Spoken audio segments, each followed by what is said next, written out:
Most gardens don't collapse overnight. They decline quietly. A little less harvest this year. A few more pests than usual. Plants that look healthy but never truly thrive. And almost every time, it's not bad weather. It's accumulated mistakes. Small decisions, repeated for years, that slowly drain productivity from your soil, your plants, and your time. After decades of growing, here's what I learned. A high-yield garden isn't built by adding more, it's built by eliminating what quietly weakens it.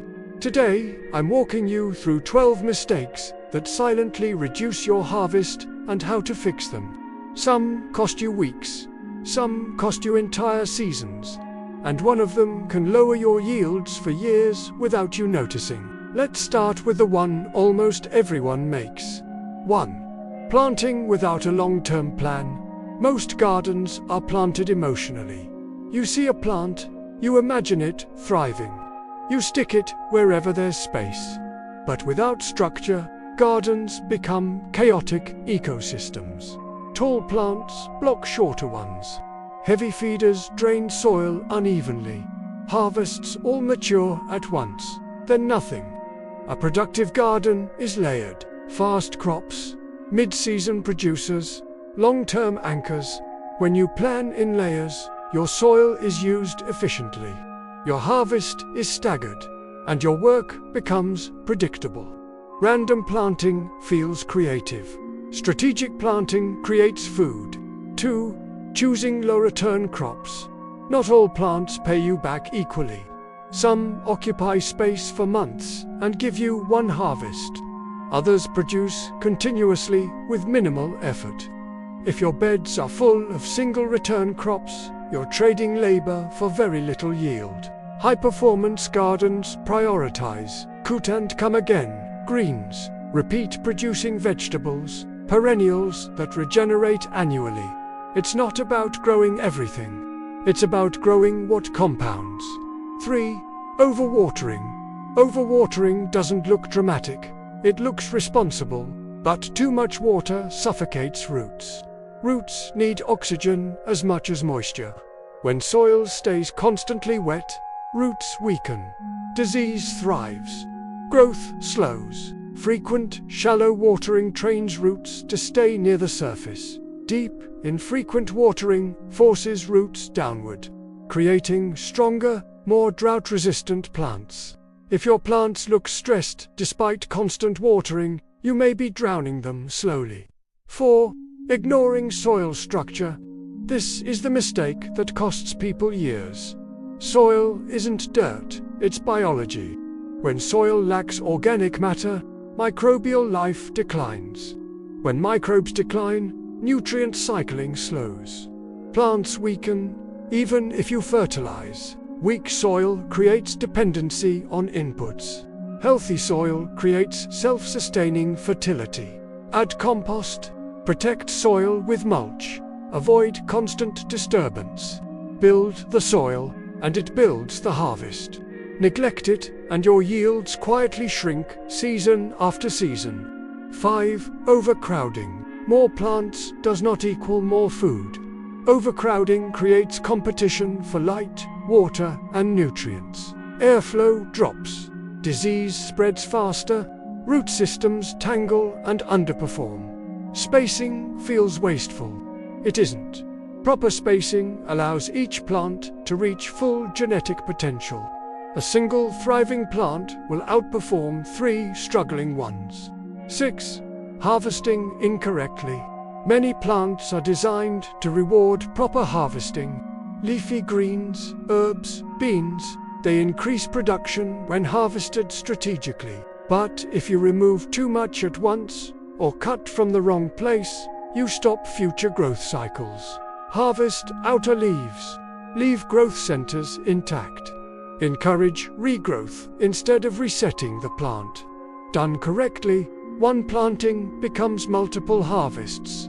Done incorrectly, it becomes one and done. 7. Replanting everything every year.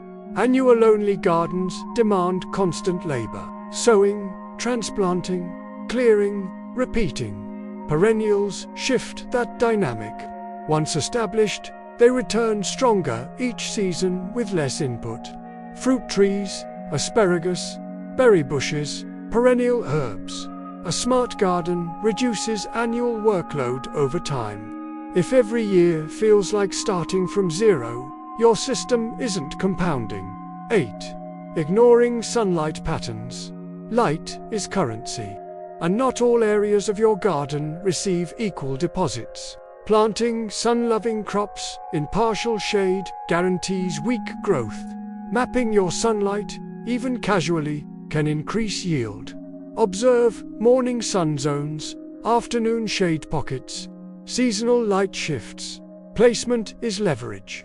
Wrong placement forces struggle. 9. Letting aggressive plants take over. Some plants don't just grow, they dominate. Unchecked mint, spreading squash vines, invasive ground covers. They monopolize space and nutrients. Without containment, diversity shrinks. Control strong growers early. Prune, divide, confine. Dominance unchecked becomes decline elsewhere. 10. Designing for immediate results only. Fast-growing crops feel rewarding, but they create constant reset cycles. A garden built only on speed never stabilizes. Balance quick wins with long-term producers. Short-term crops give momentum. Long-term crops give sustainability. Without both, you're always chasing the next planting window. 11. Inconsistent care. Plants respond to rhythm. Irregular watering stresses root systems. Inconsistent feeding creates growth swings. Neglected pruning reduces airflow. You don't need intensity, you need consistency.